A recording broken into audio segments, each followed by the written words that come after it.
Témoignage de maître Serge Hoffmann, témoin oculaire de la rafle du Veldiv.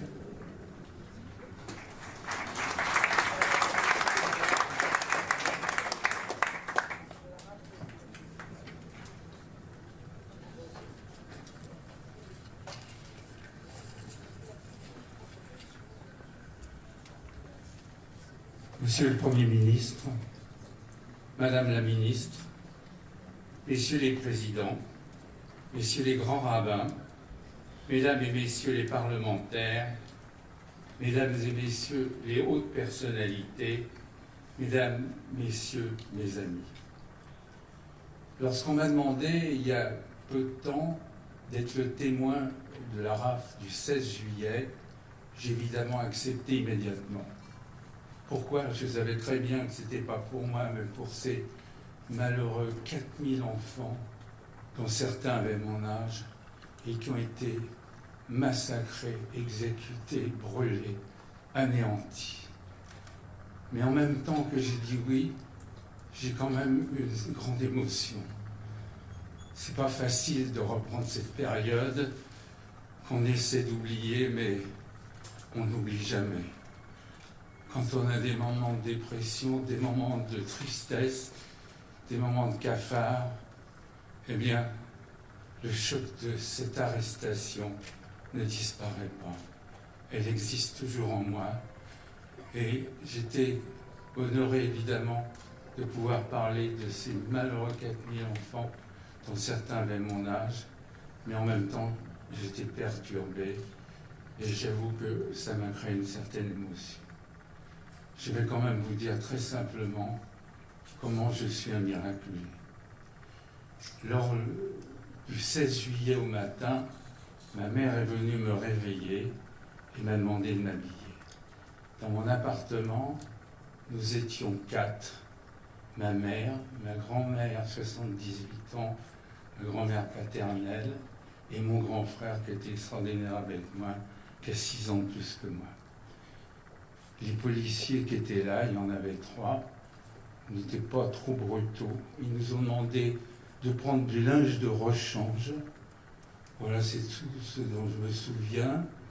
Et ma mère m'a fait un petit baluchon avec un tricot de corps, enfin bon, quelques affaires. Et j'ai encore le souvenir de ce petit baluchon sur mes épaules. Comme nous habitions rue du Château d'Eau, dans le 10e arrondissement, et que cet appartement est à peu près à 100-150 mètres de la mairie du 10e, eh bien les policiers nous ont dit de les suivre, de ne pas trop nous charger, prendre simplement des vêtements de rechange. Ce que nous avons fait. Et comme nous sommes arrivés à la mairie du 10e, il y avait malheureusement une certaine foule de gens qui avaient été eux aussi arrêtés, des vieux, des couples pleins d'enfants, enfin une espèce de pagaille un peu indescriptible, parce que les gens ne savaient pas pourquoi. Les gens ne comprenaient pas ce qui se passait, en étaient, enfin surtout les adultes, ils étaient inquiets, ils étaient préoccupés, ils étaient finalement apeurés. Alors il s'est passé un miracle. Et ma mère, pour mon frère et moi, nous a redonné une seconde fois la vie. Pourquoi? Parce que d'une manière complètement irrationnelle, alors que tous les enfants étaient accrochés au basque de leur mère, parce qu'ils avaient peur, parce qu'on était inquiets, ma mère extraordinaire a pris la décision de dire à mon grand frère, qui a 6 ans de plus que moi, tu prends Samy, je m'appelle Samuel Serge. Elle dit à mon grand frère Élie, tu prends Samy par la main et vous vous sauvez. C'est-à-dire que au milieu de tous ces gens qui essayaient dans ces moments de désarroi se rapprocher les uns des autres, d'être solidaires, ma mère a pris cette décision extraordinaire de se séparer de ses 2 enfants. Elle a donc dit à Élie, tu prends Samy par la main et vous vous sauvez. Et ça a été notre chance de survie, parce qu'effectivement, nous nous sommes échappés, mon grand frère et moi. on est retourné à l'appartement d'où nous étions. Et pourquoi je suis un miraculé? Parce qu'en réalité, à la mairie du 10e, tous ces gens raflés, ils attendaient les navettes des autobus. Ces autobus qui faisaient la navette entre la mairie du 10e et le Veldiv. Or, lorsque nous sommes arrivés à notre appartement, seul, il se trouve que par une chance encore extraordinaire, ma tante était catholique. Elle a eu l'idée de demander l'extrait de naissance de son neveu qui avait 1 an de plus que moi, qui s'appelle Georges Lorrain. Elle m'a bien inculqué que je m'appelais Georges Lorrain. Et pendant 4 ans, j'ai vécu comme un autre sous le nom de Georges Lorrain. Je ne me suis jamais trompé. Je ne me suis jamais trompé. Et ça m'a permis, avec ma tante catholique, de passer la ligne de démarcation parce qu'elle avait pris l'acte de naissance de son neveu qui avait juste 1 an de plus que moi. Alors, relater cette période, évidemment, je parle ici pas pour moi, mais pour les 4000 enfants dont la plupart de mon âge ont été massacrés, brûlés, anéantis. J'ai conscience que c'est pas facile. Moi, je suis un miraculé. C'est une question qui se pose, puis qui m'est posée. J'ai pas de réponse.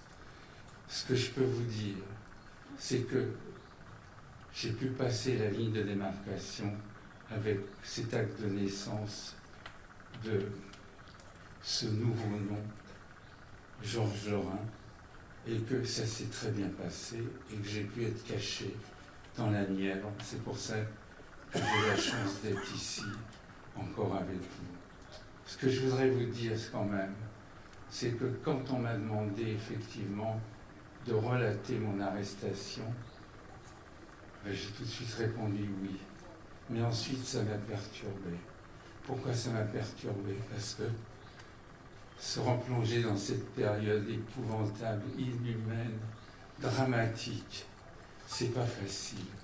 Et sachez que, comme ceux qui sont des rescapés comme moi, on ne peut pas se débarrasser de ce qui s'est passé, de ce qui est au fond de nous, et qui, dans les moments de tristesse ou de désespoir, continue évidemment à nous anéantir. Alors, moi, ce que je voudrais dire, c'est que, bien sûr, j'apprécie cette chance de vivre, cette chance d'avoir une famille formidable. J'apprécie tout ça, mais je ne peux pas oublier ce qui s'est passé. Et dans les moments difficiles, ça revient et ça me détruit par moments. Je pense que ça doit être la même chose pour tous les autres. Et ce que je veux dire, pour ces 4000 malheureux enfants qui ont été anéantis, martyrisés, brûlés, anéantis, je veux dire que surtout, certains, mais sûrement des petites filles, des petits garçons, avaient mon âge.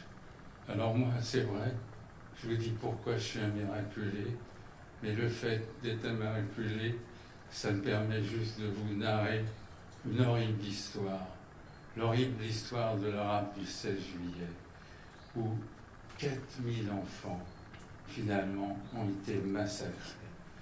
Et je voudrais vous dire quand même un mot encore au sujet de ces enfants.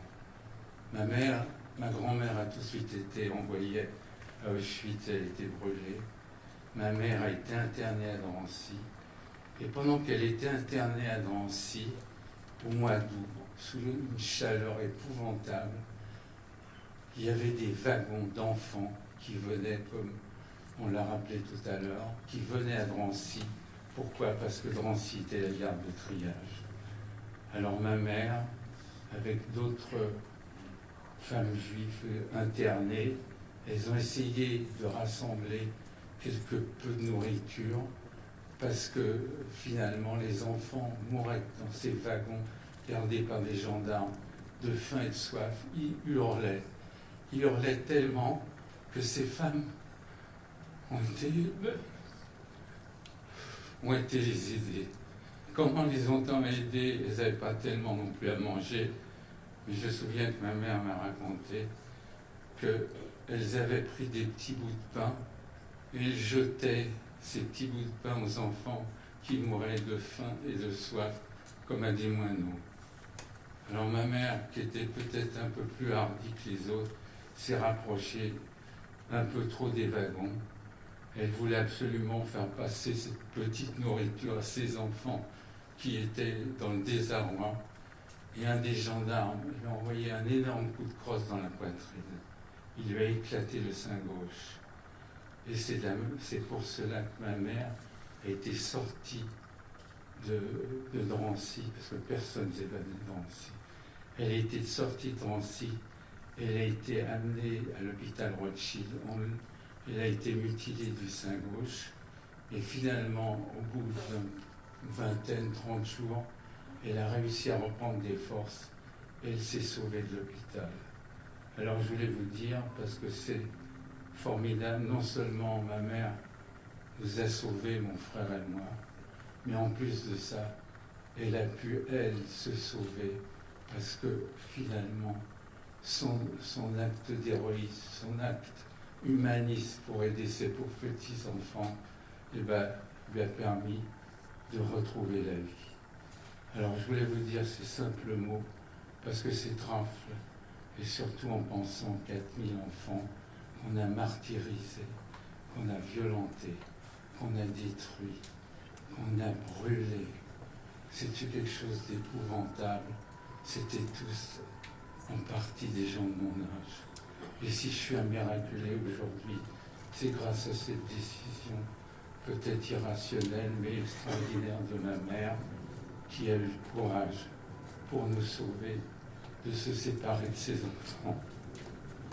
Alors je voudrais vous dire, à propos de ces 4000 enfants, je sais très bien que je ne suis pas ici pour moi, mais pour eux, que je pense qu'on a pu leur redonner un peu de dignité, et je suis très admiratif. On a mis leur nom, ils n'ont pas de tombe, ils sont dans le néant, ils n'ont rien, mais en mettant leur nom sur un mur, finalement, on l'a rendu un peu de dignité. Alors, c'est vrai que c'est merveilleux, j'allais dire, le mot est trop fort, mais c'est très bien qu'on ait ce devoir de mémoire. Et moi, je remercie non seulement le président de la République l'année dernière, qui était extraordinaire, mais je remercie aussi la présence de notre premier grand ministre. Merci.